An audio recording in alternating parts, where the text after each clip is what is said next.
People. There are always people who try to push past your boundaries. This happened to me just last night when my landlord showed up, and our entire exchange consisted of him trying every possible angle to wear me down, to gaslight me, to bully me, and to turn my solid, clear no into a blurry maybe, into some kind of capitulation. If you struggle to set boundaries, if people push past them, ignore them, or if you feel guilty or uncomfortable setting limits in the first place, today's episode is for you. After my situation with the landlord, I cleared my energy field and reflected on just how well my boundaries served me. The work and attention I put into it over the years means I can be calm and strong and hold the clarity and validity of my reality, even when someone with a strong projected energy field is doing his level best to weaken me and control me. Setting and maintaining boundaries is a core skill for protecting your well-being and engaging with others in a way that respects your personal space, energy, and autonomy. Really, we should be taught these essential skills from childhood, but the good news is it's never too late to learn to affirm your needs and limits while protecting yourself from energetic trespassers. Hello and welcome back. This is Amara Strand, and today we're talking about how to create and maintain energetic boundaries to regain control of your personal space. Do you find yourself struggling to set boundaries with certain people, experiencing burnout from relationships, or feeling emotionally hijacked by others? I know my audience, and you guys already know how important it is to manage your energy exchange. You usually recognize when your boundaries are being crossed, but even so, you can still find yourself absorbing other people's emotions and prioritizing their comfort over your own needs. Today, I'll share some practical techniques to help you stay present and compassionate without getting depleted or taking on energy that isn't yours. Because let's face it, there are people in your life who just leave you drained. You meet up with them, or maybe you have a chat on the phone and you feel like you need a nap or an entire day alone just to recover. There may also be people in your life you have a really hard time saying no to. And if you do manage to set a limit, they act as if they didn't even hear you, or they assume you didn't really mean it, and they just keep pushing. They keep asserting their own pattern of reality. And then there's you. Yes, you, sweet child. Sometimes you sabotage your own boundaries. You know what I'm talking about. You say no, you set limits, and then you cave. It can look like anything from walking back your boundary to a full capitulation. And what follows is a flurry of excuses, rationalizations, and all this internal propaganda uses up a lot of energy and focus. It takes a surprising amount of energy to betray yourself. If any of this sounds familiar, your energetic boundary is compromised, allowing others to over-pattern you and siphon your energy away. So today, let's look at why your energetic boundaries aren't working, how to strengthen them, and practical ways to stop people from draining you. All right, let's start with the obstacles, the 3 most common reasons your boundaries fail. And you can tell me in the comments which one of these is your biggest challenge when it comes to maintaining boundaries. The first and most important reason is you lack the authority to set and enforce your boundary. Most people think boundaries are something you say, like, no, I can't help you with that. Or you might focus on the shield itself, being able to generate and maintain an impenetrable energy boundary. But real boundaries are built on a foundation of authority. If you don't have the authority, permission, and ultimately the self-worth to decide what you will and won't do, your boundaries will be very difficult to set and maintain, and they may ultimately fail. Self-authority means not only do you have the right to choose what's best for you, but you also have the responsibility to choose what's best for you, even when other people don't like it. So let's look at this a little more closely. What does it mean to know you have the authority to set boundaries?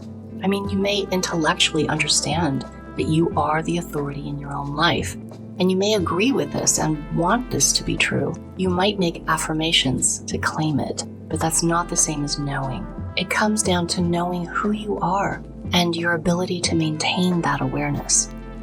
Accepting personal authority means you look inward to yourself as the source of authority, permission, and validation. You claim not only the freedom to decide what's best for you, but you shoulder the responsibility of creating your own values, priorities, and limitations. And it's here that you have to be brave enough to be honest with yourself. You know I adore you, but you're lazy, and you don't want this responsibility. In specific situations you do, but not all the time. You prefer to complain about circumstances or blame people and give your authority away by continuing to project it outward. Truly being your own authority is a big commitment. It's a total commitment to yourself. You alone are responsible for creating a safe, healthy, gracious, and nurturing environment for yourself. To do that, you're going to have to be able to set limits and back them with the full power and gravity of your personal authority. Cultivating personal authority should be easy. It should be something you learn to do as you transition from being a child to an adult. But there's nothing in our relationship structures, our culture, or our human society that supports this. Instead, you're encouraged to cultivate your synthetic self, the story of you, and all the various roles you play. Society conditions you to prioritize roles and external expectations over personal authority. And just try this. Next time you find yourself flailing when you attempt to set or maintain your boundaries, if you really stop and look at what's happening, you'll realize it's because you've slipped into a role or you've triggered a program.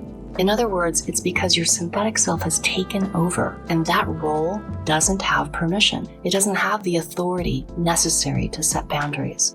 For instance, if you're trying to maintain a boundary with your mother and you find it really hard, check in to see who you are in that moment of struggle, of guilt, of vacillation, of weakness, of feeling like, oh, I just can't. Have you slipped into the identity of the dutiful son or the good girl or the one who had to step up because your father died when you were 5? Or maybe your story is that your mom made sacrifices for you and you owe her. You're in debt. Or maybe it's cultural. You're an Italian son or an Asian daughter, and this is just the way it's done. Whatever program is activated, whatever role you've slipped into, none of that is authentic. Are you operating from a belief that you owe someone your time, energy, and compliance? These roles are not your authentic self. They are learned patterns that convince you to surrender your authority. In these roles, you don't have permission to decide for yourself. You can't structure your time, energy, and relationships according to your own values. And you believe the lie that you have no choice but to stay within the bounds that have already been set for you. Contrast this to being grounded in your authentic self, accepting and embodying your own authority, your own true adulthood.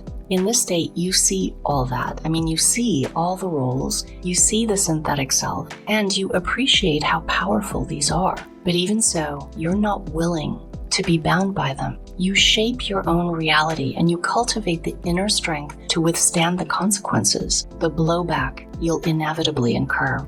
If you can't back your boundary with the full weight of your personal authority, if you hesitate, if you second guess yourself, if you give control to the synthetic self and fall into one of your roles, people pick up on that, even subconsciously, and they'll push. The next reason your boundary fails is you don't maintain the strength and integrity of your energetic field. And there are 2 ways you usually fail in this area. The first is you do things that basically shred your boundary and distort your energetic field. Substances, chronic connection to devices, consuming too much media or certain kinds of media, regularly spending time with toxic people or in toxic environments, not establishing a daily practice of energetic hygiene. These all compromise the integrity of your energy body and your boundary. The second way you might diminish the power and resilience of your boundary is by habitually leaving it in an open, porous state. In this case, not only can unwanted things get in, but also you lack clarity because you diffuse yourself beyond your boundary instead of remaining coherent and grounded within it. This usually happens for 2 reasons. And the first is being raised in an environment where authority figures didn't allow you to have any privacy. And by that, I'm not just talking about being able to close your door. Their invasive parenting extended to stripping you of your mental, emotional, and energetic privacy. The second group of people who are vulnerable are those who are highly empathic, telepathic, or psychic. If you're highly empathic, or if you grew up ultrasensory, or if you suddenly became this way as an adult, you might not know how to anchor yourself into a discrete energetic system. You may not know how to secure your inner center of gravity. And the last way we undermine our boundaries is by creating unconscious agreements with people. Oh, you know this one. It's a big one. If there are people in your life who expect you to be available, to be agreeable, to be the emotional caretaker, to tolerate their poor behavior, or to always show up in a certain way, it's because on some level, you have a mutual agreement that this is okay. A mutual agreement means you get something out of it too. And I don't say that to blame you. I say it because if you can accept responsibility for it, you can change it. Your unconscious contracts will always supersede any boundaries you try to set. You need to address these, or your best efforts will result in frustration. So to cultivate strong and effective boundaries, focus on these 3 areas. Claim your authority. Recognize that you have the right and the responsibility to decide what's best for you. Second, strengthen your energy field. Reduce activities that weaken your boundaries. Establish a daily practice of energy hygiene.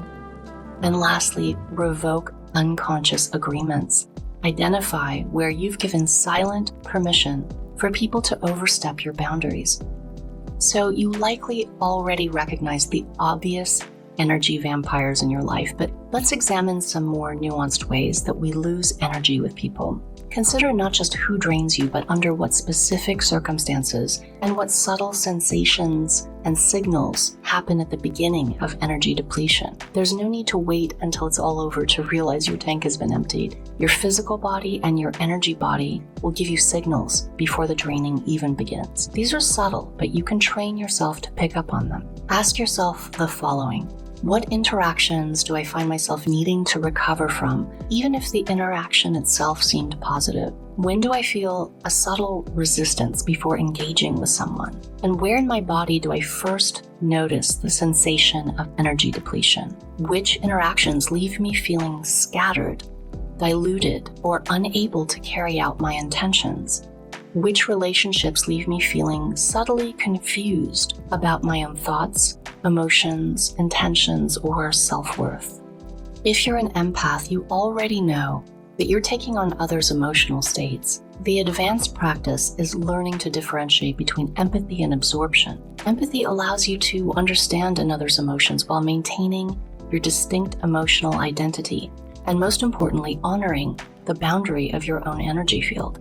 You don't need to let the emotional energy of others into your system in order to feel it, acknowledge it, and even process it. Absorption, however, blurs this emotional boundary until you can't distinguish between their feelings and your own. It also compromises your energetic boundary, leading to the loss of your energy and your precious life force. Now, here are some suggestions for refining your existing boundary practice. You're probably familiar with basic visualization techniques, imagining a protective bubble around yourself, for instance. Let's take these practices further by focusing on calibrated energy management. First, let's upgrade your visualization practices. You're probably already familiar with creating your own energetic shield. Let's say you imagine your personal energy field as a kind of bubble around you. This is your own personal energetic system. This is your personal energy domain. And you create a strong energy shield around the outside surface of it. In this way, you're keeping the emotional energy of the other person out and also keeping your own energy in. What I want you to add to this is imagining the same thing for the person you're interacting with. You see, we naturally only focus on our own energy field and boundary. But if you step back and take a higher level look at how the interaction is taking place, there's more than just one person. And I want you to see your energy field around you and your shield, keeping things out and keeping your energy in. You are responsible for what's happening in your bubble. Your emotions, thoughts, and beliefs, your needs, your programming, your drama, your judgments, these are all in your domain. They stay in your domain, and they're yours alone. I think you can get that pretty easily. But now I want you to see the other person in just the same way. As they're generating their drama, their feelings, visualize these as belonging to them alone and staying inside their own energy field. As their programming gets triggered, as their synthetic self steps forward to play out the usual script, I want you to clearly visualize it staying inside the other person's energy field. It doesn't belong to you. And this isn't about controlling their energy or creating and maintaining their energy field. They may be all over the place. It's about being able to clearly see that what's happening with them literally belongs to them alone. And you are two people with distinct and closed energy fields. This sounds so basic, but if it's just a concept in your mind, then it has very little power. You know this. There's so many things that you know intellectually, conceptually, but being able to bring them into the very moment when you need them and take action on them is true wisdom, and that's harder to do. So this practice adds the visual dimension to what you conceptually know.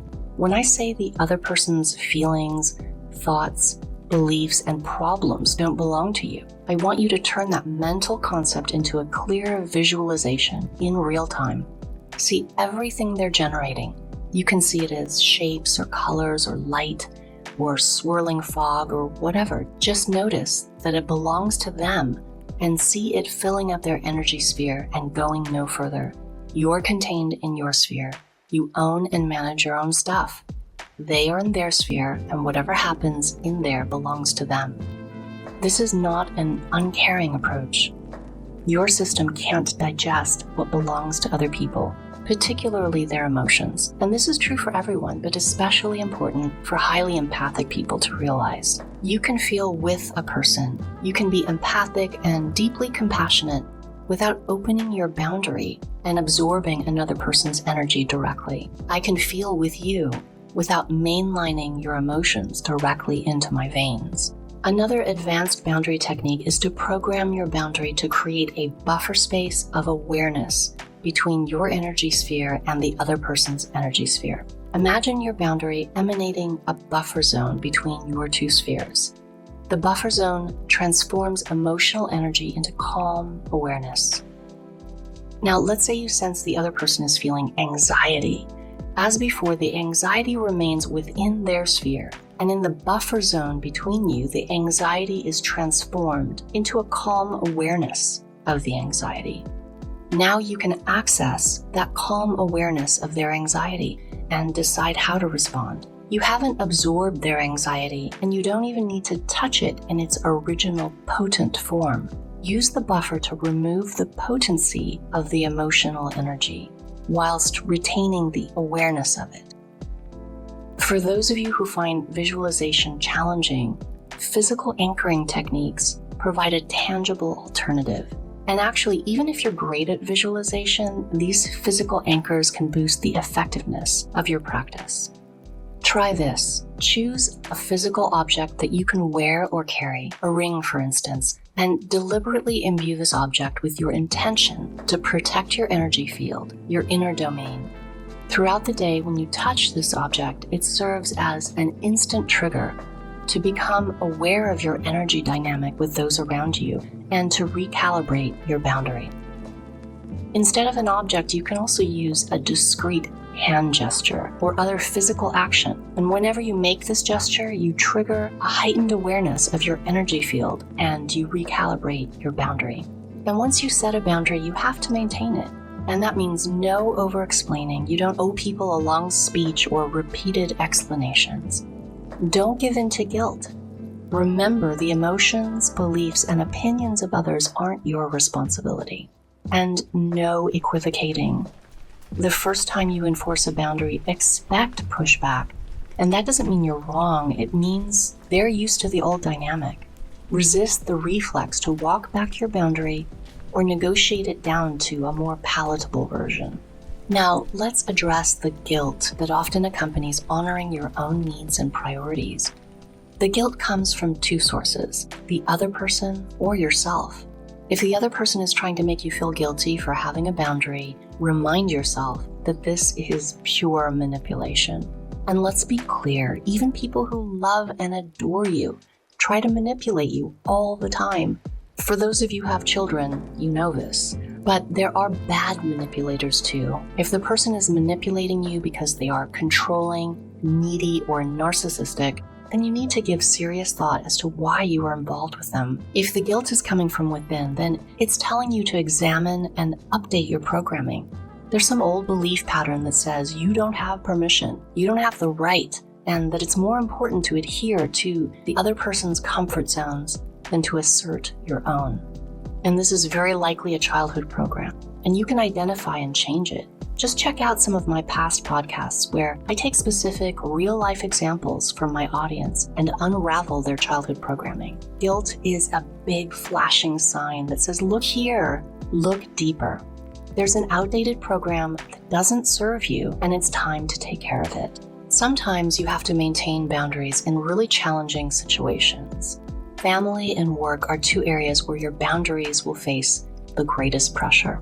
Of course, we have to start with family. With family members, energetic boundaries are complicated by shared history, deeply established patterns, and sometimes emotional debt. If you're completely new to setting boundaries with family, you'll want to implement incremental shifts at first rather than making a dramatic announcement. Begin by modifying your energetic presence in small ways, perhaps limiting call durations or introducing short breaks during extended family time. This will give them a chance to get used to you setting boundaries, but perhaps more importantly, it will give you a chance to practice strengthening your own ability and confidence in communicating and enforcing boundaries. You'll have a chance to process any fear, guilt, or uncertainty that comes up before ramping up your boundary campaign. You can think of it as a soft opening. In this way, you can practice dealing with small amounts of initial reactions from family members and discover where your own weaknesses are. Once you get your sea legs, you can move on to more substantial boundaries. Another technique you can practice is pattern interruption. When a familiar family dynamic begins to play out, consciously shift your energetic response. If you typically absorb your mother's anxiety or jump in to act as the peacemaker when your siblings fight, practice remaining present but energetically distinct and uninvolved. Quietly refrain from acting out your part in the well-worn pattern. Work is another tricky place for setting boundaries. In work settings, professional obligations can seem to override personal boundaries, and it's hard to set boundaries in such a clear hierarchy when your money and career advancement are at stake. You're surrounded by different personalities, office politics, and emotional dynamics that can easily drain your energy if you're not careful. And I have a couple suggestions. The first is to limit emotional overinvolvement. Work dynamics often mirror family dynamics. People interact with colleagues like siblings and unconsciously establish child-parent dynamics with their bosses. The social and emotional dynamics in work environments usually operate at the level of middle school. And you might object, no way, Amara. I'm a neurosurgeon at a top hospital and I work with the most educated people on earth, titans of their field or whatever. I'm sorry, but it does not matter. Yeah, sure, you're all super smart and educated and maybe even polished, but that's all true. And yet, you still recreate the social dynamic that emotionally resonates at the early teen level, and it resembles a family unit. Humbly accepting that this is the tendency, you can take an objective look at the way you plug yourself into this workplace unit. Are you looking for parental validation from your bosses, emotional support from your coworkers, status among your peers, acceptance into a clique, beyond just professional accomplishment and advancement? It's really hard to see this clearly, but you'll experience a major shift if you can manage it. If you find that you've fallen into these kind of dynamics, it's just telling you it's time to clear up your lingering childhood programs. And my second bit of advice is don't engage with negativity programs. It's natural to feel empathy for stressed out colleagues, but you don't have to carry the emotional weight of your workplace. When a coworker vents to you, instead of absorbing their frustration or anxiety, mentally remind yourself his feelings are his own. I can listen and support without taking this on. Also consider whether you want coworkers to vent to you at all. Unless it's going to lead to something useful, regularly griping to colleagues isn't professional or beneficial in any way. And if you don't want people to vent to you, first make sure you don't vent to others. Then make yourself energetically unavailable when they start complaining. You don't need to make a statement or oppose them, just make yourself completely empty. Don't feed the machine. They won't feel satisfied venting to you and they'll move on. If you've taken my program on removing emotional hooks and energy cords, you can refer back to the section on egregores, and you'll know exactly what I'm talking about when I say don't feed the machine. And this goes for gossip too. Workplace gossip is another hungry, destructive negativity program that undermines your energy. Don't engage in it, don't respond to it. Now, if you've been with me for a while, you know it always circles back to developing personal authority. You're already familiar with boundary work, and the benefits you're seeking go beyond simply feeling less drained. You're looking for a fundamental shift in how you experience relationships and your energetic autonomy. When you master energetic boundaries, the transformation extends beyond the kind of individual interactions we've been talking about. You'll notice a profound shift in your relationship ecosystem as a whole. People naturally begin to respect your energy because you're consistently demonstrating that you value it. They begin to respect your right to set your own terms and boundaries because you exude the quiet confidence of true personal responsibility. And the ultimate transformation comes when boundary setting shifts from being a defensive practice to a creative one. Rather than simply protecting yourself from losing energy, you begin to consciously cultivate the energetic environment you wish to experience. You become an architect of your inner domain rather than simply its guardian. Come see me if you're ready to learn how to engage with the world and relationships without giving away your authority. I think it's finally time to become the architect of your own reality. You can find me at amarastrand.com. And hey, I have a second YouTube channel where I post the most delicious, magical, guided meditations. I've left links for you below. Thank you for being here, and we'll talk again soon.